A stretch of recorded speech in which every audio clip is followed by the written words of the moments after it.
नंदी जी, माननीय सचान साहिब, हम सब ने मिलकर के खास करके मेरे आज के दौरे में धार्मिक पर्यटन का सर्किट का विस्तारीकरण जो अभी वर्तमान में मथुरा, बनारस, प्रयाग, अयोध्या, भविष्य में उज्जैन, ओंकारेश्वर, मैहर की माताजी, सतना, चित्रकूट, इस तरह से धार्मिक पर्यटन के हमारे परस्पर केंद्रों पर भी हम अपनी साझा विरासत को और मजबूत करें।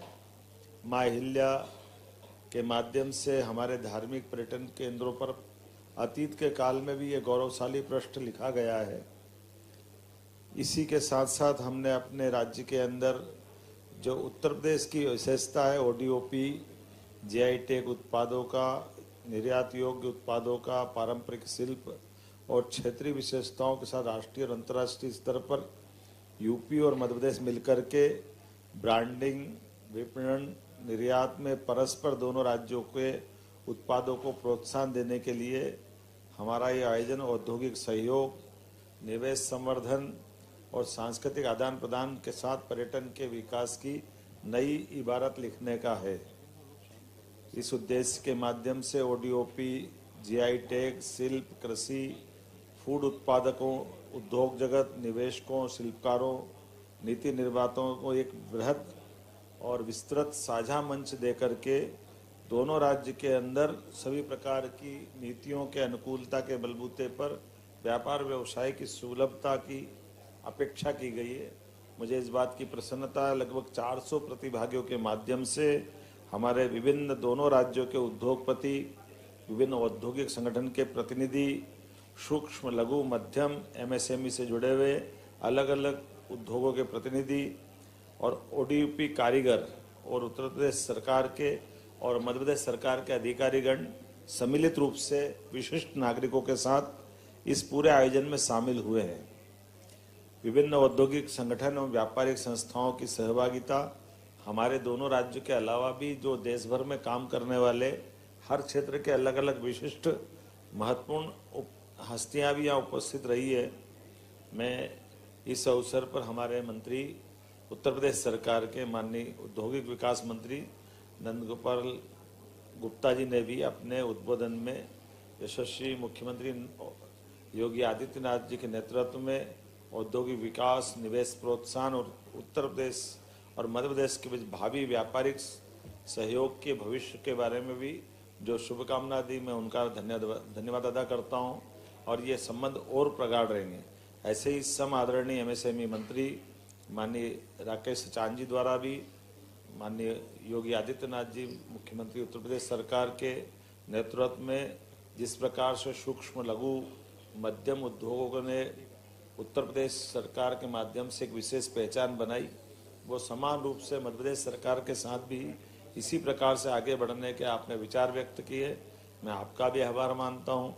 खास करके मध्य प्रदेश शासन के भी हमारे सभी अधिकारियों के साथ औद्योगिक नीति और निवेश प्रोत्साहन विभाग, एमएसएमई विभाग, इनके सभी अधिकारियों के साथ हमने भी हमारी अपनी संभावनाओं पर भविष्य में एक लंबी छलांग लगाने का संकल्प लिया है। इस सम्मेलन में मुख्य रूप से हमारा आकर्षण उत्तर प्रदेश और मध्य प्रदेश के बीच 2 एमओयू करने पे भी रहा है। पहला एमओयू मेरी मौजूदगी में महाकाल और बाबा विश्वनाथ के विशिष्ट क्षेत्र विकास प्राधिकरण के माध्यम से यहाँ की सभी प्रकार की धार्मिक सुगम दर्शन, सुव्यवस्थित व्यवस्था और माननीय प्रधानमंत्री के माध्यम से जब काशी विश्वनाथ का ये जो कॉरिडोर बना है, इसके बाद पर्यटकों की संख्या, बढ़ती हुई संख्या और भविष्य में व्यापार व्यवसाय, धार्मिक पर्यटन के आधार पर यहाँ जो लाभ मिला, वैसे ही बाबा महाकाल के महालोक के बाद माननीय प्रधानमंत्री जी के लोकार्पण के साथ स्मार्ट सिटी योजना के माध्यम से 800 करोड़ का उज्जैन में भी जो लाभ मिला है, हमारी इकोनॉमी बदली है दोनों क्षेत्रों की, यहाँ भी बदलाव आया, वहाँ भी आया। बड़े पैमाने पे धार्मिक पर्यटन के संख्या के साथ बाकी संभावना पे भी बहुत अच्छा काम हुआ है। ऐसे में हमने अपने दोनों मंदिरों की प्रबंधन की व्यवस्थाओं में साझा चर्चा करते हुए, जैसे बीते कुंभ में दर्शनार्थियों की व्यवस्थाओं के साथ यहाँ बाकी व्यवस्था भी किस प्रकार से रखी जा रही है, उसी प्रकार से बाबा महाकाल के दर्शन में सामान्य दर्शन के साथ साथ विशेष अवसर पर आने वाली बड़ी भीड़ के प्रबंधन में भी बनारस के अनुभव साझा करते हुए अधिकारियों को भविष्य में और अच्छे से टेम्पल व्यवस्था को जोड़ करके धार्मिक पर्यटन को बढ़ावा देने के लिए कैसे कर सकते हैं, उस पर विचार करने के लिए एमओयू किया गया। और एक एमओयू हमारा one district one product ODOP को पहल को मजबूत करने का, स्थानीय उत्पादों को राष्ट्रीय स्तर पर पहचान दिलाने का और अंतर्राज्यीय सहयोग के माध्यम से आर्थिक विकास को मजबूत करने की दृष्टि से किया गया है। दोनों राज्यों के ओडीओपी उत्पादों का आदान प्रदान किया गया। स्थानीय उत्पादों को राष्ट्रीय और अंतर्राष्ट्रीय बाजार में उनकी पहचान दिलाने का, भविष्य में मार्केट उपलब्ध कराने का एक बड़ा निर्णय हुआ है।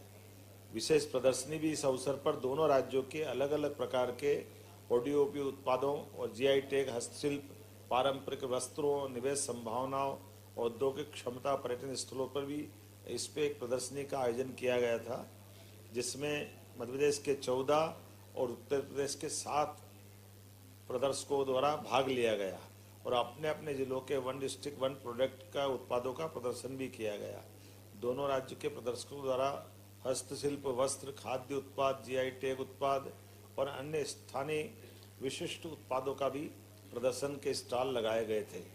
मुझे इस बात की प्रसन्नता है, इस प्रदर्शनी के माध्यम से अपनी समूची जानकारी, गुणवत्ता, डिज़ाइन, पैकेजिंग, ब्रांडिंग, मूल्य निर्धारण, निर्यात संभावना और अंतर्राष्ट्रीय बाजार की मांग और लॉजिस्टिक जैसे विषयों पर गहन संवाद का भी अवसर मिला है, जिसके माध्यम से भविष्य की नवाचार और बाजार रणनीतियों का लाभ दोनों प्रतिस्पर्धी दृष्टि से उत्पादों के इस प्रदर्शकों को मिलेगा।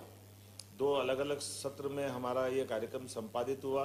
एक ज्वाइंट आर्टिजन वर्कशॉप सम्मेलन, दूसरा टूरिज्म राउंड टेबल सम्मेलन, जिसमें दोनों सेक्टर को लेकर भविष्य की संभावना पे काम हुआ है। एमपी यूपी सहयोग सम्मेलन के माध्यम से भविष्य में अन्य राज्यों के लिए भी एक बेहतर अवसर उपलब्ध रहेगा और खास करके मध्य प्रदेश और यूपी का संबंध तो सदियों से है। भगवान राम ने अयोध्या के बाद चित्रकूट में 11 वर्ष बिताए थे। इसी प्रकार से भगवान कृष्ण ने भी कंस के काल में कंस को मारने के बाद उज्जैन में शिक्षा ग्रहण की। हमारी कई राज्यों की सीमा, कई जिलों की सीमा दोनों की साझा है।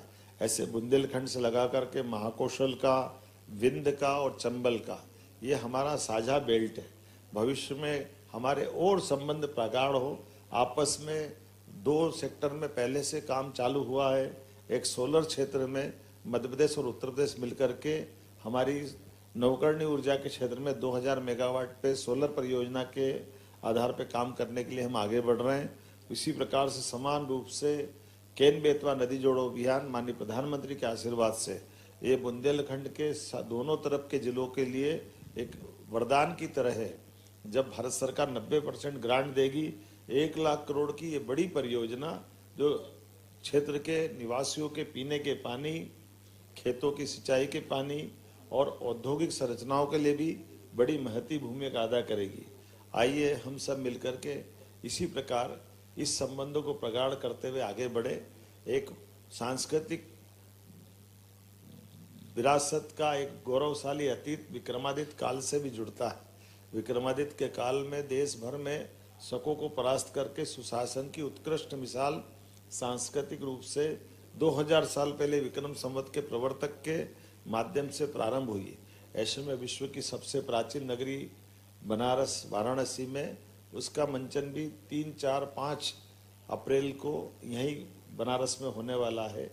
उम्मीद करेंगे विक्रमादित्य के उस गौरवशाली अतीत को हमारे मध्य प्रदेश के कलाकार मंच के माध्यम से हाथी, घोड़े, ऊंट, पालकी और अद्भुत तरीके से घोड़े दौड़ते हुए सामने आएंगे, हाथी से सवारी आएगी, मंच अपने आप बदलेगा।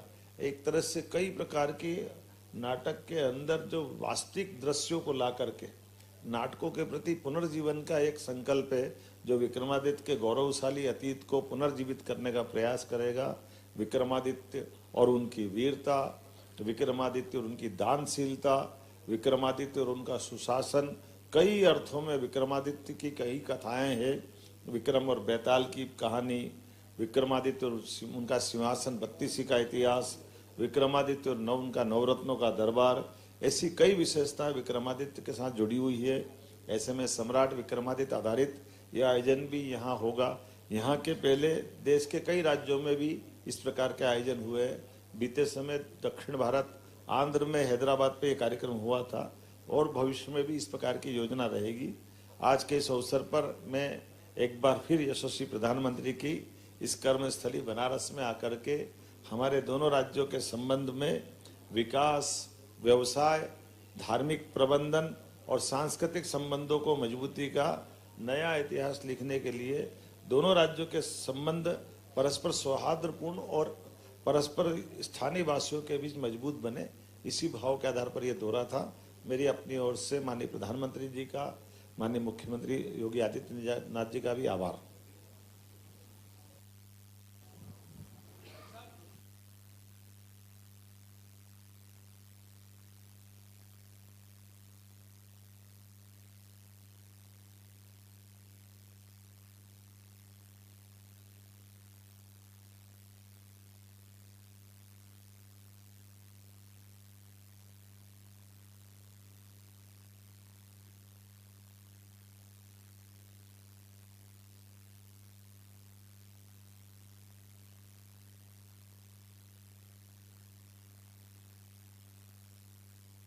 फायदा है वो प्रदेशवासियों को, दोनों राज्यों के निवासियों को मिलने की बात कही है। साथ ही सांस्कृतिक विरासत का भी डॉक्टर मोहन यादव ने खास तौर पर उल्लेख किया।